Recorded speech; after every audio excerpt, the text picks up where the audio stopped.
어두운 구름 거치고 해가 빛나듯 모든 죄를 씻으니 기쁨 넘치네.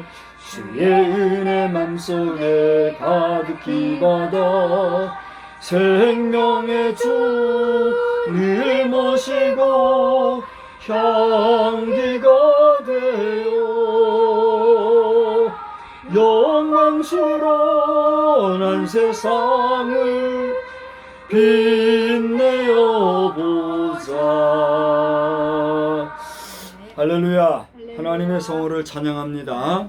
하나님께서 영광이 되는 삶을 살아가기에 부족함이 없는 우리의 삶이 되기를 우리 주님의 이름으로 축복합니다. 하나님께서는 성경에 우리를 보고 일컬으시기를 너희는 세상의 빛이다. 너희는 세상의 소금이요 너희는 세상의 그리스도의 향기요 편지로 존재하는 하나님의 백성이다. 할렐루야. 그렇게 말씀해주고 있습니다. 우리에게 우리 성도들의 성도된 정체성을 빛으로 소금으로 또 향기와 편지로 이렇게 정체화해 주신 것은 우리가 이 세상을 향하여 어떠한 존재가 되기를 원하십니까?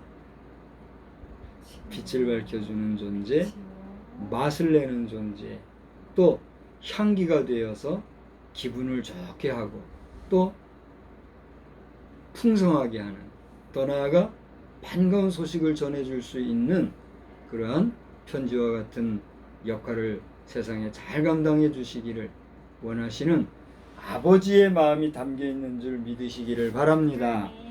그래서 들려오는 소리, 소문들은 참 우리를 힘들게 하는 것 같아요.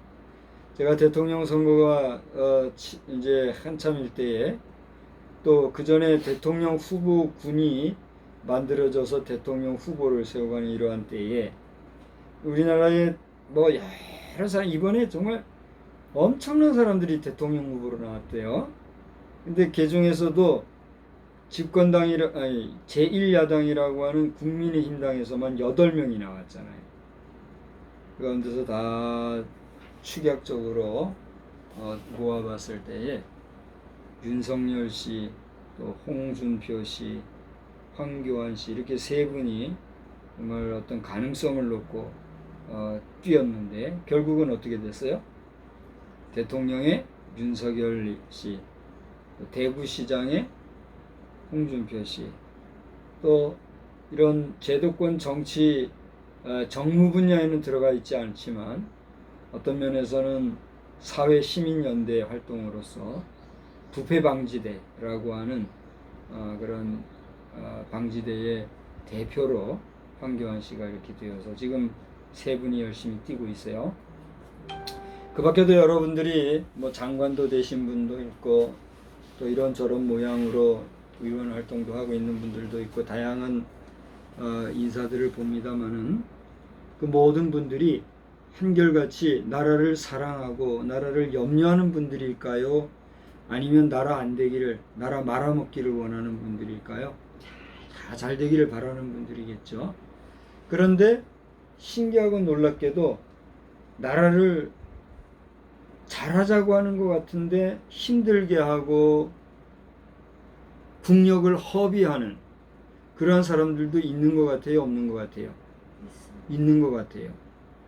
그래서 이런 모습을 볼 때 마음이 슬프고 괴롭지만은 그러나 우리가 하나님의 자녀의 백성으로서 우리로부터 펼쳐져가는 좋은 소식들이 그러한 분들까지도 마음을 감동시키고 주변의 많은 사람들을 훈훈하게 하고 따스하게 해줄 때에 그들 중심에 또 우리나라 전체에 주의 복음이 왕성하게 펼쳐지는 복된 역사를 우리 주님의 이름으로 축원합니다.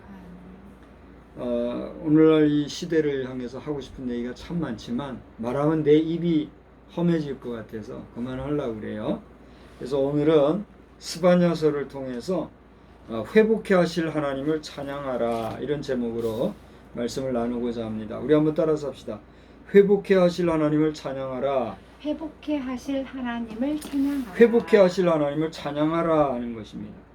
이 스바냐서는요 전반적으로 이 흐름이 있는데 이 앞부분에는 하나님께서 이스라엘 백성들로 하여금 심판하실 것을 언급하고 있어요.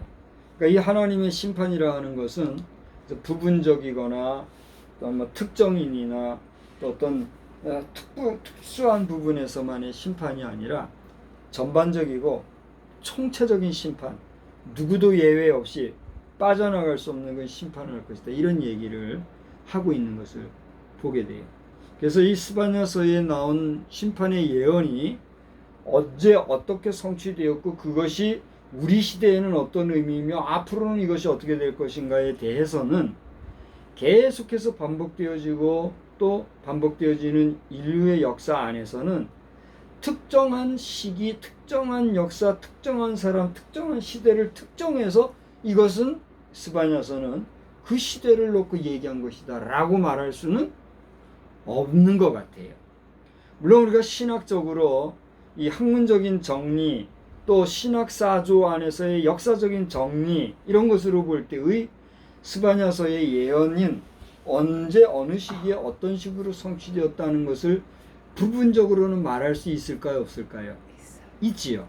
그러나 그러한 역사 서술 이후에 지금 현 시대에도 계속 역사는 어떻게 돼요? 반복되고 있고 이러한 역사는 과거에 기록 이미 되어진 이미 정리되어지고 역사로 기록으로 남겨진 그 역사를 지나 새로운 역사를 향해서 또 가고 있기 때문에 지금 지나가고 있는 이 역사는 먼 훗날에 가면 또 어떻게 돼요? 저 과거에 있었던 역사에 또 다른 변혁의 역사로 새롭게 쓰여지는 새로운 역사로 자리매김하게 됩니다. 그러니까 역사 서술이라고 하는 것은 과거의 특정 역사가 절대 진리다라고 말할 수 있어요, 없어요? 그렇게 말할 수는 없지요. 왜냐하면 단순히 역사는 그 시대를 사실적으로 기록한 것 이상도 이하도 아니라는 거예요. 역사의 주관자는 누구예요? 하나님이시기 때문에 그때의 역사가 긍정의 역사냐 부정의 역사냐 또 그 역사 이후 오늘의 역사는 하나님 앞에서 온전한 역사냐 그렇지 못한 역사냐 이런 역사에 계속되어지는 흐름 안에서 오늘 우리의 존재는 이 엄청나고도 또 광범위한 역사의 한 점 안에 실제하고 현존하고 있다고 하는 면에서 나의 나됨은 중요할까요? 중요하지 않을까요? 중요한 것이죠. 오늘 우리가 이 공간에서 얼마나 머물게 될지는 모르지만 우리가 머물고 있는 이 공간이 우리가 떠나고 난 뒤에는 어떻게 돼요? 우리가 없는 또 다른 어떤 사람들의 공간이거나 또는 대자연에 파묻혀서 덩그러니 나무 한 그루만 서 있는 그런 공간이 될 수도 있어요, 없어요? 있지요. 그렇지 않냐고 반복적으로 여기 우리 후대가 계속해서 오고 가고 이런 역사가 되어질 수도 있고요.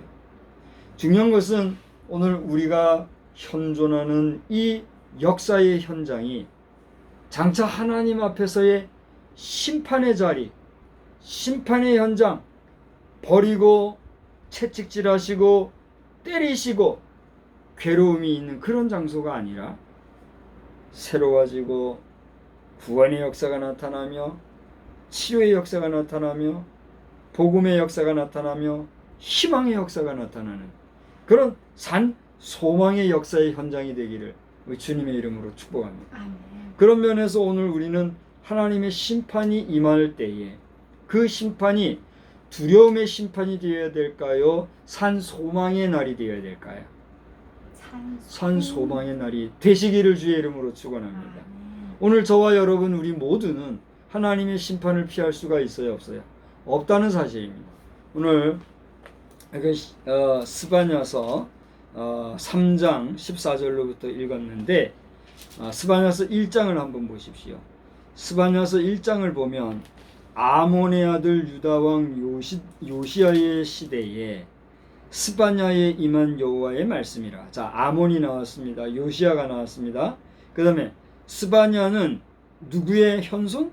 히스기야의 현손이요, 아마랴의 증손이요, 그다랴의 손자여 구시의 아들이었더라. 몇 명이 나와요? 여기 보면 이래저래 해가지고 7명의 이름이 구체적으로 기록되어 있어요. 다시 말하면 이 스바냐서를 통해서 우리가 알 수 있는 건 뭐예요? 분명한 혈통과 또 신분이 투명한 선지자로서의 스바냐의 스바냐됨을 우리가 보게 됩니다. 그것은 무엇을 얘기합니까? 이 스바냐는 역사 안에 있었던 존재예요. 또 그가 하나님 앞으로 받은 말씀은 뭡니까? 2절에서부터 이제 1장 전체에 계속되어지고 있는 말씀입니다만은 하나님의 심판의 계획에 대해서 이 선지자 스바냐가 하나님 앞에 구체적으로 말씀을 받았고, 또 특별히 4절에서부터 6절까지를 보시면은 구체적인 멸절의 대상이 누구냐? 한번 보세요. 4절에 보면 바알을 그곳에서 멸절하며 그마림이란 이름 및 제사장들을 아울러 멸절하며 또 지붕에서 하늘의 무별에게 경배하는 자들, 말감을 가리켜 맹세하는 자들, 여호와를 배반하고 따르지 아니한 자들, 여호와를 찾지도 아니하며 구하지도 아니하는 자들을 어떻게 해요? 멸절하리라. 그러니까 하나님의 심판은 이렇게 심판하실 그 대상이 분명하고, 그러한 심판의 대상자들에게 하나님의 심판은 구체적으로 임하신다. 이걸 얘기를 해주고 있다는 거죠.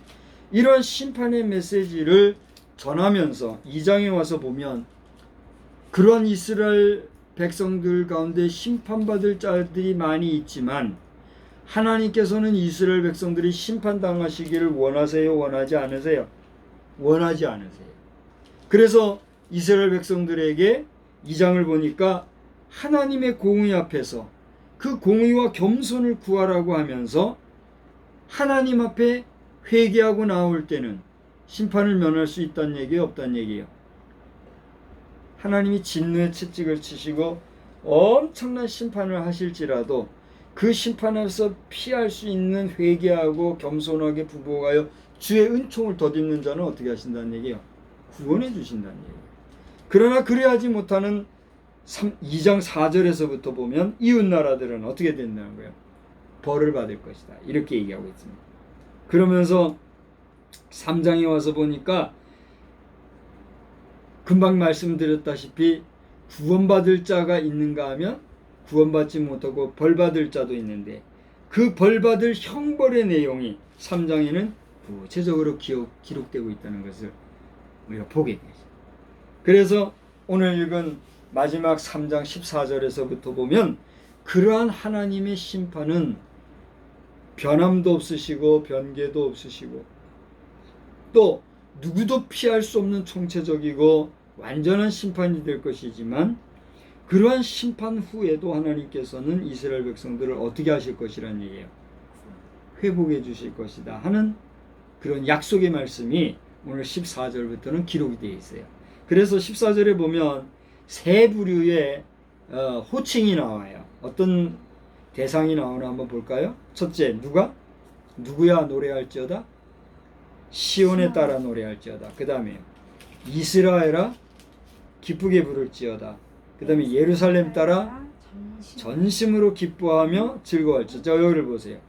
시온에 따라 이스라엘아 또 예루살렘에 따라 라고 이렇게 부르셨는데 이 세 부름은 다 다른 족속들, 다른 사람들, 또 다른 어떤 족속들인가요?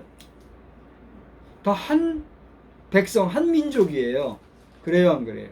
시온의 딸도 예루살렘의 딸도 이스라엘도 결국은 이스라엘 백성이라고 하는 하나님 백성, 하나님의 자녀들을 지칭하는데 그들의 역할이나 그들의 성품이나 그들의 품성에 따라서 그들의 달란트에 따라서 불러지는 이름이 시온의 딸도 될 수 있고 예루살렘의 딸도 될 수 있고 이스라엘도 될 수가 있다는 거죠. 그런데 공통적으로 이들에게 하나님이 원하시는 건 뭐예요? 노래할지어다, 기쁘게 부를지어다, 기쁘게 노래할지어다 이렇게 얘기하고 있어요. 무엇을 노래하라는 걸까요? 첫째로는 하나님의 공의의 심판을 어떻게 하라는 거예요? 찬양하라는 거예요. 드높이라는 얘기예요. 그런가 하면 그런 하나님의 심판이 있을지라도 하나님께서는 이스라엘 백성을 향하신 사랑과 자비와 인자 베푸심으로 그들을 회복해 주실 것이기 때문에 그 회복하실 하나님을 찬양하라 하는 내용이 오늘 이 본문에는 담겨져 있다는 것입니다. 그래서 15절에 보니까 여호와가 내 형벌을 제거하였고 내 원수를 쫓아내셨으며 이스라엘 왕 여호와가 내 가운데 계시니 내가 다시는 화를 당할까 두려워하지 아니할 것이라. 무슨 얘기예요? 하나님께서 하나님의 방법으로 하나님을 반대하고 하나님을 외면하는 자들을 심판하시고 나면 그 하나님의 위대하심을 찬양하며 하나님을 존귀히 여기는 새로운 역사가 펼쳐질 것이고, 더 나아가 하나님께서는 그러한 이스라엘 백성들로 하여금 다시 화를 당하지 아니하도록 인도하시고 보호해 주실 것이기 때문에 그 만유의 하나님에 대해서 우리는 어떻게 해라는 거예요? 찬양할 이유가 있다는 것이에요. 그렇게 증거하시는 하나님께서는 16절을 보니까 예루살렘에 이르기를 뭐 하지 말라? 두려워하지 말라. 그 다음에 어떻게 하지 말라? 내 손을 늘어뜨리지 말라. 자, 두려워한다는 건 뭐예요? 무서워한다는 거죠. 심리적으로 위축되는 것이고, 불안하고 초조해하고, 그리고 괴로운 삶을 동반하는 삶을 얘기하잖아요. 그러니까 너희가 그렇게 괴로움을 겪고 또 두려워하는 삶을 살지 마라. 왜? 하나님이 너희를 지켜주시고 구원해주시고 함께해주시기 때문이다. 할렐루야. 그러므로 하나님의 구원, 하나님의 치유하심, 하나님의 회복해주심이 있게 되면 우리는 두려워할 필요가 없으니까 어떤 삶을 살게 될까요? 기쁘고 즐겁고 평화롭고 화평하고 마음에 평안이 넘치는 삶을 살 거 아니겠어요? 우리가 평화롭게 걱정 없고 근심 없이 평화롭게 살다 보면 우리 마음에는 어떤 게 다가올 수가 있어요? 사람이 적절하게 스트레스도 있고 좀 괴로움도 있고 염려도 있고 걱정거리도 있고 그렇게 되면은 그 중심, 심령이 어떻게 돼요? 단단해져요? 물러져요? 여러분이 어려움을 겪고 살 때 여러분의 마음이 어떻든가 말이에요. 여러분 마음에 느슨해지고 긴장감도 풀어지고 해이해지고 그런 삶을 살게 됩니까? 아니면 그 어려움을 극복하고 이겨나가려고 하는 의지와 또 깡과 또 어떤 그 근성을 가지고 살아가게 됩니까? 그럴 수도 있고 사람마다 틀리겠지만 힘이 없어. 그런데 오늘 보면은 바로 그걸 얘기하고 있어요. 우리가 너무 힘이 들어도 쭉 빠질 수가 있지만 사람이 평화롭게 살다 보면 어떻게 돼요? 해이해질 수가 있잖아요. 그래서 시온아 내 손을 늘어뜨리지 마라. 무슨 얘기예요? 두려워하면서 염려, 근심, 걱정하면서 살지도 말고 그렇다고 해서 그렇게 살다가 너무 느슨해져 가지고 축 처지는 방심하는 생활도 하지 말라는 거예요. 자, 이제 정리를 해봅시다. 하나님께서는 하나님의 뜻대로 살지 못하는 여러 우상 숭배자들과 또 잘못된 부정한 삶과 말씀에서 어그러진 삶을 살아가는 백성들은 일거의 심판을 하실 것이다. 그러나 그 심판으로 끝나지 아니하시고 그 가운데서도 구원받을 자를 구원해서 회복시켜 주실 것인데, 회복된 삶을 살아가는 사람이 평안 중에 살다 보면 그들이 평안하게 사는 것까지는 좋은데 그것으로 인해서 또다시 방심하고 살아갈 수가 있으니까 너희는 그런 방심한 삶을 살지 말라라고 하는 그런 경고와 교훈의 말씀이 오늘 본문에 담겨져 있다는 거예요. 할렐루야. 이러한 말씀 끝에 우리가 CCM 찬송으로도 구분하고 또는 복음송가로도 구분하는 찬송이 있죠. 너의 하나님 여호와가 너의 가운데 계시니 그는 구원을 베푸실 전능자이시라. 그가 너로 말미암아 기쁨을 이기지 못하시며 너를 잠잠히 사랑하시며 너로 말미암아 즐거이 부르며 기뻐하시리라. 여러분 이 찬송가 많이 불러보셨죠? 아마 우리 영상을 보고 계신 여러분들도 너의 하나님 여호와가 하면서 그 구성지게 부르는 복음송 많이 불러들 보셨을 것입니다. 다시 말하면 우리의 구원자가 되시는 하나님께서 우리를 구원해 주시고 또 잠잠히 참아 기다리시며 우리를 보호하고 계신데 그 하나님께서는 우리로 말미암아 기뻐하실 뿐 아니라 우리를 참아 기다리시며 우리와 늘 함께 동행하시기를 원하신다 라고 하는 말씀을 우리에게 하고 있다는 사실입니다.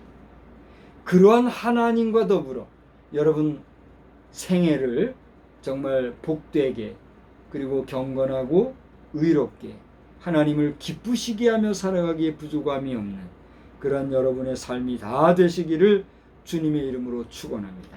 자, 그런데 여기서 끝나면은 재미가 없어요. 오늘 14절에서부터 17절까지를 보시면 거기 제목이 하나 써 있죠. 성경에 뭐라고 되어 있어요?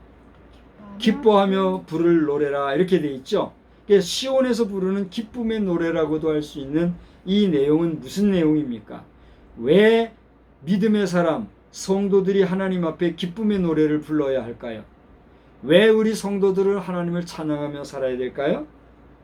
그것은 하나님의 심판으로 말미암아 영원히 죽을 수밖에 없는 우리를 그 하나님께서 어떻게 주셨기 때문에 구원해 주시기 때문에 그 구원의 은혜를 감사하며 그 감사한 마음을 기쁨으로 표현할 이유가 있어요, 없어요?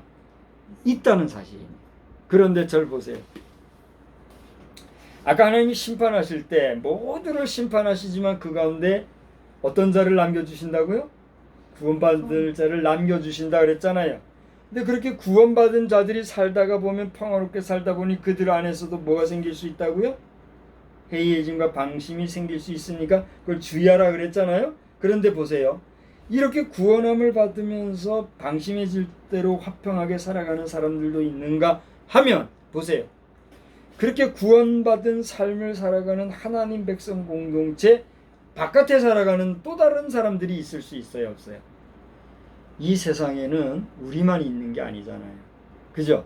예를 들어서 우리 지역 사람들만 있는 게 아니고 이 지역을 벗어나면 어느 지역의 사람들이 있어요? 다른 지역의 사람들이 있잖아요. 그 지역 사람들을 보면 또 다른 지역 사람들이 있잖아요. 그래요, 안 그래요? 이렇게 우리는 이웃 단위로, 지역 단위로, 사회 단위로, 국가 단위로 큰 지구의 편만한 삶을 살아가고 있지 않습니까? 마찬가지로 여기 하나님 백성 공동체가 되어서 하나님의 보호하심과 인도하심 가운데 살아가는 이스라엘 백성들이 있는가 하면 여전히 이스라엘 백성들 외에 외부에도 여러 사람들이 있어요, 없어요? 있단 말이에요. 우리가 스바냐 시대만이 아니라 구약 시대의 족장 시대로부터 시작해서 사사 시대, 왕정 정치 시대를 지나서 여기 나오는 각 선지자들이 활동했던 여기도 다 왕정 정치 시대죠, 그죠? 이런 시대를 몰라치면은 우리는 성경 안에 이스라엘 백성들 중심의 이야기만 있어서 그렇지 더 널리 볼 때의 인류의 전체 역사를 보면 이스라엘 백성 외에 다른 족속들, 다른 민족들, 다른 백성들, 다른 국가도 있어요, 없어요? 있다는 얘기예요. 그러면 그들에게는 하나님의 구원의 문제에 있어서 이 이스라엘 백성들이 겪고 체험했던 하나님으로부터의 구원과 하나님이 주시는 평강과 하나님이 주시는 샬롬, 그 평화로운 삶을 모르고 살아가는 족속, 모르고 생활하는 종족들도 있었을까요, 없었을까요? 또 지금 이 시대도 그런 심령들이 있을까요, 없을까요? 있단 말이에요. 그렇기 때문에 여기 18절 이후에 보면 이스라엘 백성들이 심판을 당할 수밖에 없는 그런 상황은 무엇과 같은 상황이냐? 마치 포로된 자들이 포로로 붙잡혀서 죽을 수밖에 없는 자리에 처해 있는 운명에 처해 있는 그런 것과 같은 그런 상황에서 구원함을 얻었던 이스라엘 백성들과도 같이 이 이스라엘 백성들 외에 다른 백성들이 하나님의 구원과 상관없이 하나님도 알지 못한 채로 여러 가지 죄악된 삶에서 사는 경우가 있을 수 있어요, 없어요? 있을 수 있잖아요. 그러므로 하나님의 뜻은 오늘 이 다 심판할 대상들 속에서 구원할 자를 구원해 주신 것처럼 여기 이스라엘 백성 외에 또 다른 족속들, 또 다른 수많은 백성들이 있는데 그들 가운데서 포로로 잡히고 또 죄악 가운데 흑암에 붙여서 살아가는 인생들이 있을 수 있어요. 있을 수 있잖아요. 그들을 귀환하게 하셔서 누구에게 보내시겠다는 거예요. 한번 보세요. 8절 보세요. 내가 절기로 말미암아. 여기 절기라는 거는 뭐예요? 뭐 많은 말 하지 맙시다. 하나님이 정하신 그 절기 때가 있잖아요.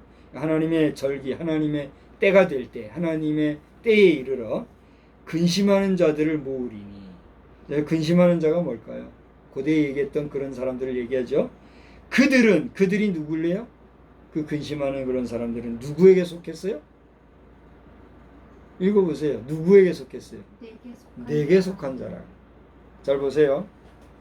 하나님께서 구원해 주신 하나님의 백성들이 하나님의 속한 백성으로 살아가는 것처럼 지금 또 다른 구원받아야 될 다른 많은 흑암에 있는 백성들을 하나님께서 붙들어서 너에게 보낼 텐데 그들 구원받아야 될 그들은 누구에게 속했다? 너에게 속했다 이거예요. 너가 누구예요? 이스라엘 백성 너희들에게. 누가 책임지라는 거예요? 이스라엘 백성들 너희들이 책임지라는 거예요. 이스라엘 백성들은 어떤 사람들입니까? 하나님이 하나님의 말씀을 주셔서 하나님의 말씀을 가진 백성들, 그들이 누구예요? 이스라엘 백성들인 거예요. 그러니까 이스라엘 백성들 너희들은 하나님의 말씀을 가진 자들로서 또 다른 많은 포로로 붙잡힌 자들을 너에게 보내줄 때 그들을 너 이스라엘 백성들은 어떻게 하라는 거예요? 잘 챙기라는 거예요. 자, 그들은 내게 속한 자라. 그들에게 지워진 짐이 치욕이 되었느니라. 그들도 너희들이 심판받을 자리에서 치욕을 당하고 살았고 죽을 수밖에 없는 자리에 있었던 것처럼 그들 또한 그렇게 치욕된 삶을 살았다는 얘기예요. 그때 내가 너를 괴롭게 하는 자를 어떻게 해요? 다 벌하고 저는 자를 구원하며 쫓겨난 자를 모으며 온 세상에서 수욕받는 자에게 칭찬과 명성을 얻게 하리라. 내가 그때에 너희를 이끌고 그때에 너희를 모을지라. 내가 너희 목전에서 너희의 사로잡힘을 돌이킬 때에 너희에게 다 같이 읽어봅시다. 천하 만민 가운데서 명성과 칭찬을 얻게 하리라. 누구의 말씀이에요? 여호와의 말이니라. 무슨 얘기입니까? 반복해서 얘기하지만 심판을 받을 수밖에 없는 이스라엘 백성들 가운데서 구원하시어서 하나님의 은혜 날개 아래 살아 하나님의 샬롬, 하나님의 평강 가운데 살아가게 한 너 이스라엘 백성들은 이제 너희들에게 보내줄 또 다른 백성, 또 다른 족속들을 너희에게 보낼 때에 저들을 너희가 구원의 길로 인도하여 그들로 하여금 하나님 앞에서 온전한 백성이 되게 하라. 저들 가운데 너희를 욕하고 너희를 조롱하고 여기 나와 있는 대로면 너희를 괴롭게 하고 또 너희로 하여금 수욕받게 하는 이런 자들 내가 정리해 줄 것이다. 두려워하지 마라. 놀라지 마라. 너희들이 하나님의 말씀을 잘 대언하는 제사장 국가로서의 사명을 잘 감당해라. 잘 들어볼 때 이게 누가 누구에게 하신 말씀 같아요? 우리를 구원해 주신 예수님께서 마지막에 부활 승천하고 가실 때 너희는 가서 모든 족속으로 제자를 삼고 아버지와 아들과 성령의 이름으로 세례를 줘라. 보라 세상 끝날까지 내가 너희와 함께하리. 그 말씀하고 맹기 통하지. 오늘 스바냐서에서 그러한 말씀을 우리가 보면서 회복해 하실 하나님, 하나님께서 회복하게 해주신 이 이스라엘 백성들, 그 이스라엘 백성을 향해서 하나님께서 역사하시고 일하시고자 하시는 놀라운 계획과 섭리를 보면서 우리는 그 하나님을 찬양할 이유가 있을까요? 없을까요? 있지요. 그렇다고 하면 오늘 이 시대를 살아가는 신약시대, 이 성령의 시대에 우리는 어떤 존재예요? 바로 이와 같이 이스라엘 백성과 같이 하나님의 나라의 구원을 선포하고 또 수많은 죽은 자들이 돌아와 주의 구원의 은총을 덧입고 하나님 백성으로 살아갈 수 있도록 하나님의 말씀으로 위로하고 권면하고 그들의 영혼을 회복시켜 줄 이유, 그런 사명이 있다 없다? 있다는 것을 발견합니다. 할렐루야. 저는 오늘 이 말씀을 전할 걸 생각도 못했어요. 근데 오늘 저녁에 이 말씀을 전하고자 또 감동을 주시고 깨달음을 주시고 입을 열어서 이게 전하게 하신 하나님을 찬양하면서 아멘. 우리 남은 여생 하나님의 복된 자녀여 승리하는 주의 백성으로서 온전히 전진하는 우리 모두가 다 되시기를 주님의 이름으로 축복합니다. 아멘. 하나님 아버지 은혜와 사랑을